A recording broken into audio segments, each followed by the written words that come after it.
Let's go over the fourth and final installment of RWBY Volume 9 Beyond, which is, in my opinion, the most important and impactful episode out of all of the ones we've gotten for Volume 9 Beyond.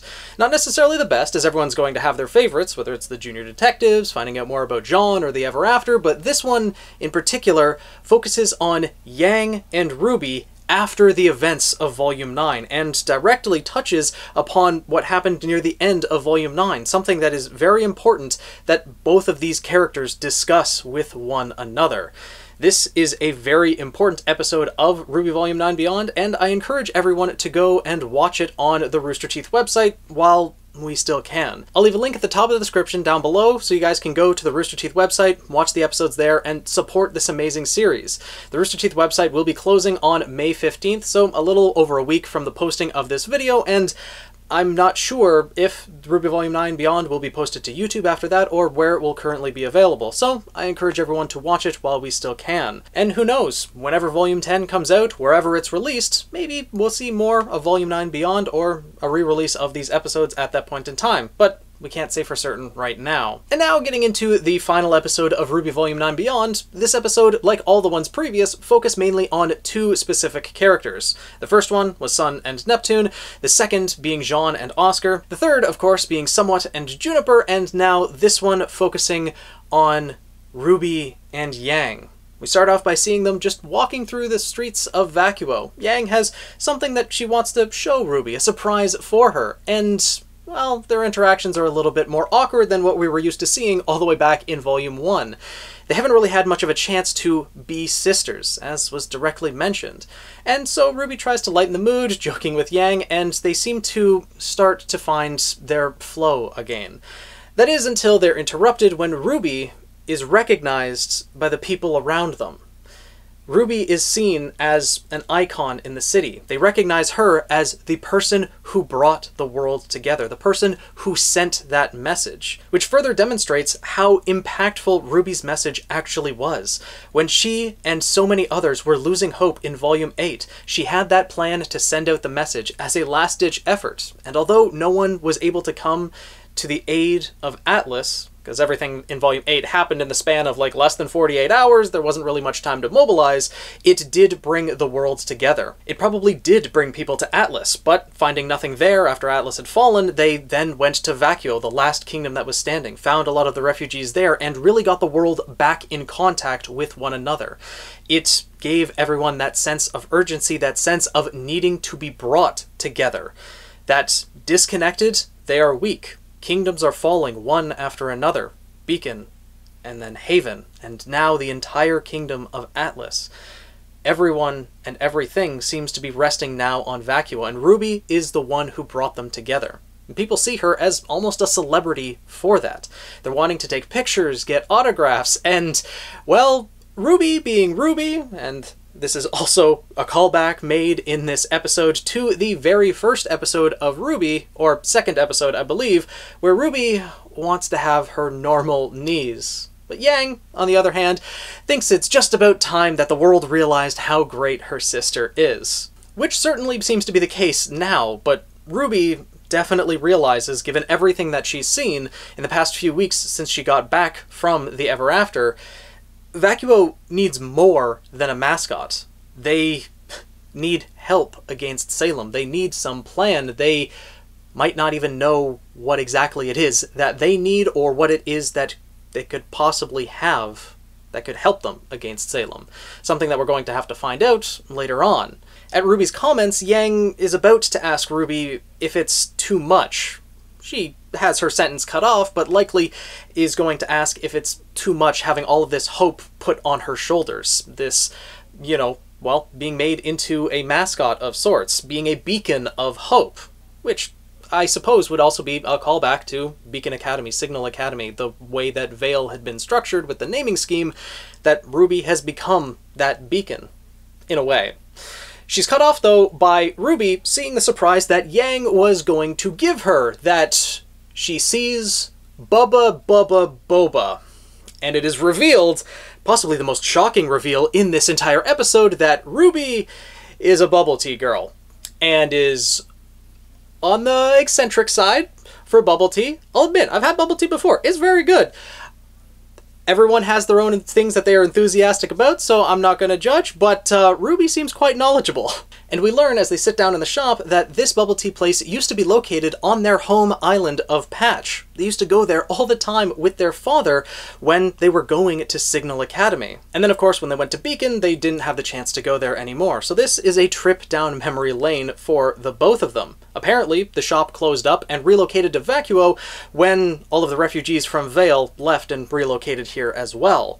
Whether they'd be able to source the same amount of ingredients is up in the air, given that Vacuo is a desert and the island of Patch would be much more lush, but tapioca is a root. Perhaps in the world of Ruby, that root can grow in the desert. I didn't really look too much into it, but presumably bubble tea is the drink of any area of the world, any climate. Bubble tea can survive.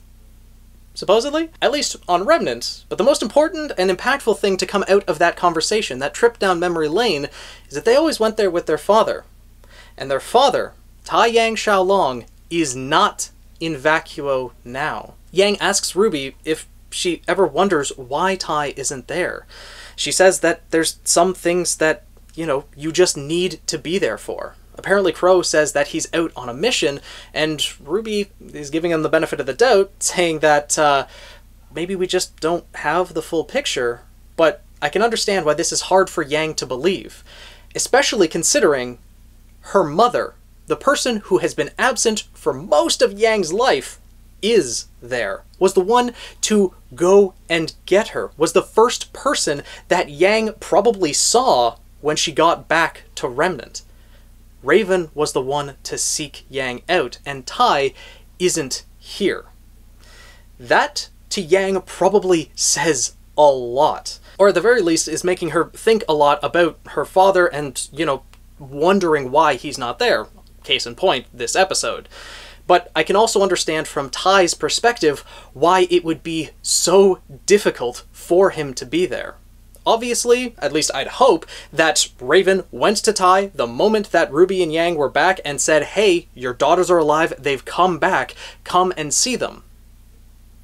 But in Tai's mind, from his perspective, I wouldn't blame him if he's not going to be able to face his daughters right away. Tai has went through so much loss in his life. Raven left him. And then he lost Summer permanently, and now he had just lost both of his daughters. At that point, having them return should be a miracle, should be one of the best feelings of his life. But, in Tai's mind, I can only imagine there is also that growing fear of if he goes back, if he sees them again, he will be so overprotective, so attached, and he will know that he can't lose them again. He knows what is out there and what is coming. If he goes back and he sees them again, I don't think he could possibly stand losing them again. And I can only imagine that he is painfully aware of that fact.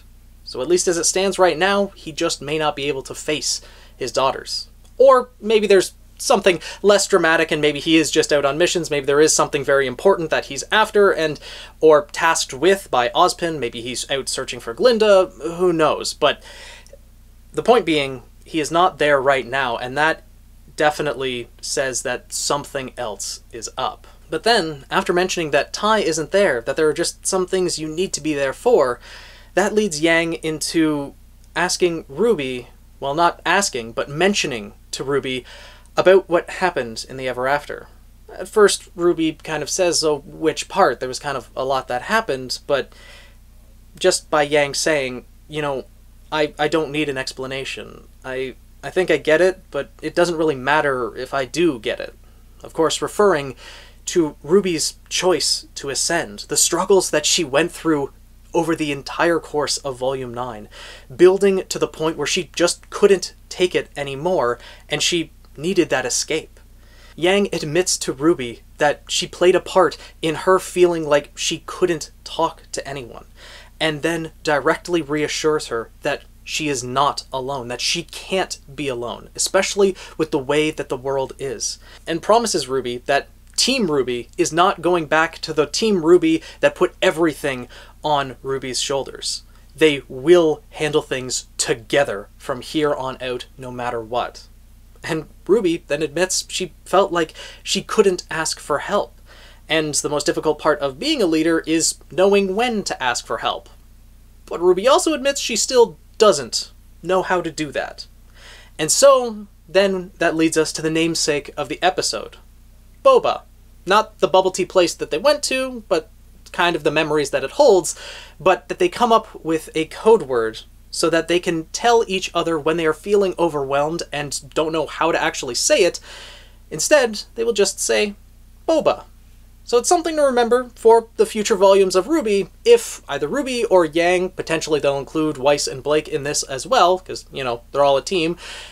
Whenever one of them brings up randomly Boba, we know what that means and the feelings that it carries with it. That character is struggling on their own with whatever is going on around them, and they are asking for help, which in and of itself will be a very impactful moment, because it has been difficult for anyone in these situations to ask for help or to admit that they can't do it. These teenagers, these kids, have had the fate of Remnant thrust upon their shoulders. They have been involved in more things than most huntsmen and huntresses in the history of Remnant, and they are still standing, and they are growing. The amount that each of these characters has grown throughout the series is almost represented by how much we see with Yang and Ruby now. The maturity that they show and how much they've learned and how much they've changed from the time that we first met them back in Volume 1 until now. The fact that they took their time and addressed their concerns with each other and their past actions says a lot. And it is incredibly impactful that we, as the audience, get to see this on screen. A lot of times in RWBY there are conversations and things that happen off-screen, and we are just kind of left to understand that these things have occurred, even though we don't actually see it when we're watching the show. But this is one thing that absolutely needed to be seen. It is incredibly impactful and incredibly heartwarming to see these two sisters rekindle their bond and come together once again. As the threat that they face, they will all need to come together and will need as much support as possible. And for those who don't know, Volume 10, although not confirmed in a concrete sense, it does seem like it is going to happen. Rooster Teeth and the writers of RWBY have confirmed that they've progressed to the next stage of talks in finding Ruby a new home. And it seems like our original creative team, our original writers, and the people who have worked on RWBY are going to be in the mix as well. Whether that means they will still have full creative control will remain to be seen, but more announcements are supposed to be coming soon, so I'll make sure to post videos when we know more. I hope to make a video later this week on my thoughts on the RT closure, as well as the future of RWBY, etc. And now that we have some more news, this seems like the best time to do it. So hopefully you guys will look forward to that. In the meantime, let me know your thoughts on this episode of RWBY Volume 9 Beyond. How did you like seeing Yang and Ruby interact as sisters once again? Something that I mentioned we haven't seen for quite a while. And what did you think about the impact of realizing that Tai is not in Vacuo? How do you feel about the resolution to the conversation that Yang and Ruby had? And how do you think this will affect them moving forward? Do you think we'll actually see one of them say Boba in the show and it'll be a callback to this specific episode? I'm curious to know your thoughts, so let me know down in the comments below. And if you enjoyed this video, want to see more like it, make sure to subscribe and join the Guild of the Eternal Flame. If you want to chat with me live, I also stream on Twitch 3 times a week, every Tuesday, Thursday, and Saturday. In fact, I'll be going live just very shortly after posting this video, so I hope to see you all there. And with that, I'll see you guys in the next video as well.